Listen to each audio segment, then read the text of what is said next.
Dəyərli qonaqlar, bizim bir təqdimatımız olacaq və bunun üçün biz səhnəyə hörmətli Fəzilə Əskərovanı dəvət edəcəyik. Fəzilə xanımın təqdimatını izləyirik. Buyurun.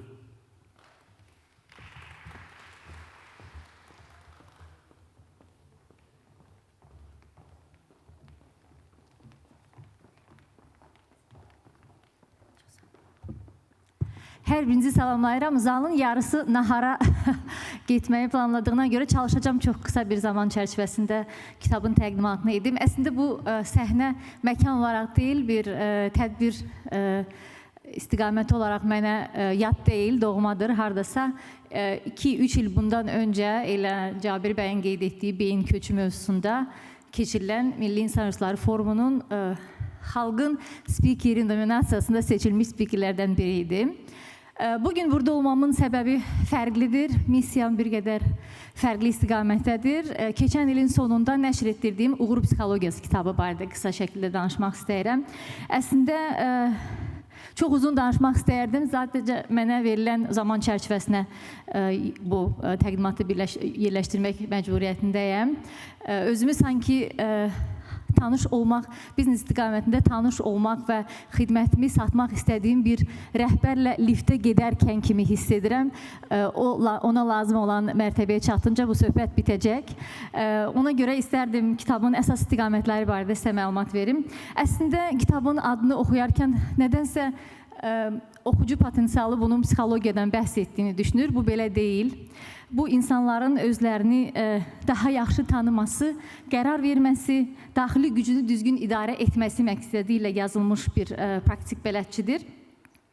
Biz hər zaman uğura bir nəticə kimi baxırıq. Əslində, uğurun görünməyən tərəfləri vardır. Bu, emosional dayanıqlıq, insanlarla ünsiyyət, yox deməyi bacarmaq, lazım anlarda çətin söhbətlərin aparılmasında bir təşəbbüskar kimi çıxış etmək və doğru qərar vermək. Kitabda müəyyən istiqamətdə liderlikdən də bəhs edirəm, amma bizim hər birimizin vərdiş etdiyi klassik liderlikdən deyil.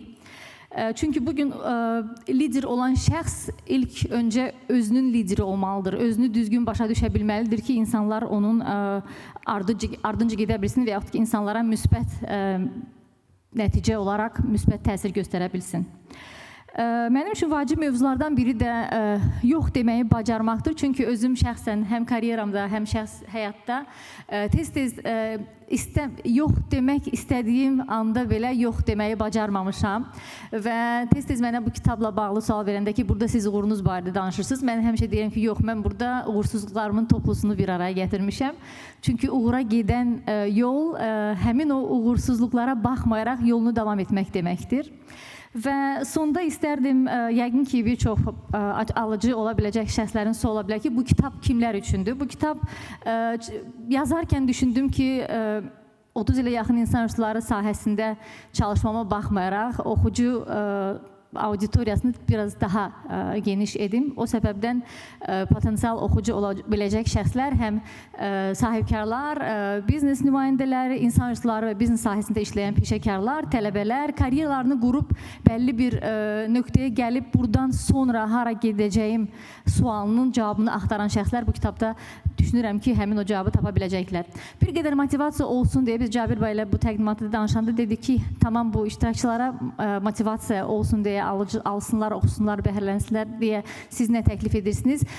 Bugün səhər biz razılaşdıq ki, günün nahara qədər, nahardan sonraya qədər deyək, ilk 20 alıcı mənim bir və yaxud 2 mövzumda onlayn master-klasslarıma qoşula biləcək. Onu da qeyd edim ki, ilk 10-luq artıq var, yəni tədbir başlamazdan 10 kitab artıq satılmışdır. Hər birinizə xoş gün arzu edirəm və nahara çıxanlara da nuş olsun.